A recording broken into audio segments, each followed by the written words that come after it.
Gold extends its intraday descent through the first half of the European session and drops to a fresh daily low near the $4,580 region, back closer to Friday's swing low in the last hour. Investors now seem convinced that energy shocks stemming from geopolitical tensions in the Middle East would revive inflationary pressures and prompt major central banks, including the U.S. Federal Reserve, Fed, to adopt a more hawkish stance. This, in turn, is seen as a key factor undermining demand for the non-yielding yellow metal.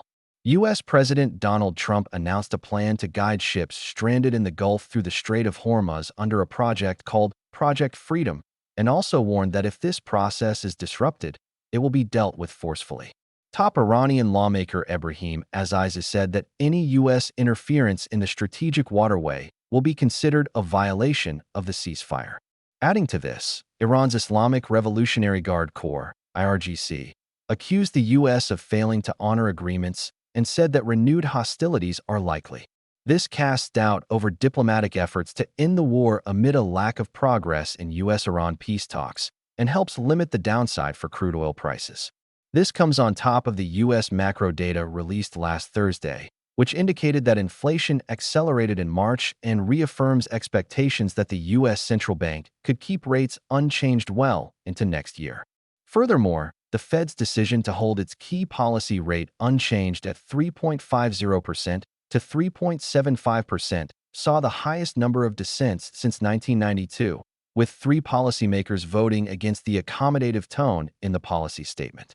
Adding to this, Minneapolis Fed President Neel Kashkari said on Sunday that a prolonged Iran conflict increases inflation risks and economic damage. Kashkari also raised the possibility of moving rates higher, citing uncertainty around all aspects of the war. The hawkish outlook, in turn, assists the U.S. dollar, USD, in attracting some dip buyers following a modest bearish gap at the start of a new week, which is seen as another factor weighing on the gold price. The lack of follow-through selling, however, warrants some caution for the XAU-USD bears and positioning for further losses. Investors now look forward to this week's important U.S. macro data scheduled at the start of a new month, including the closely watched U.S. non-farm payrolls, NFP, report on Friday, for some meaningful impetus.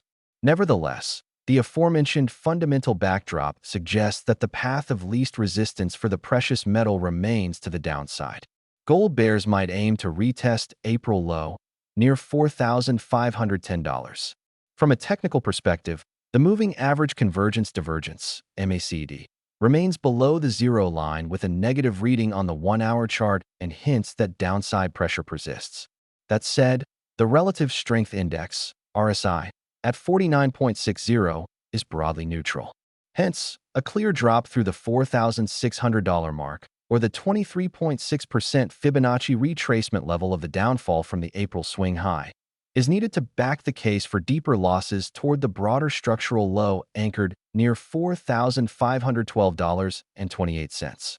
On the top side, initial resistance is located at the 200-period EMA at $4,650.47, followed closely by the 38.2% Fibonacci retracement at $4,655.61.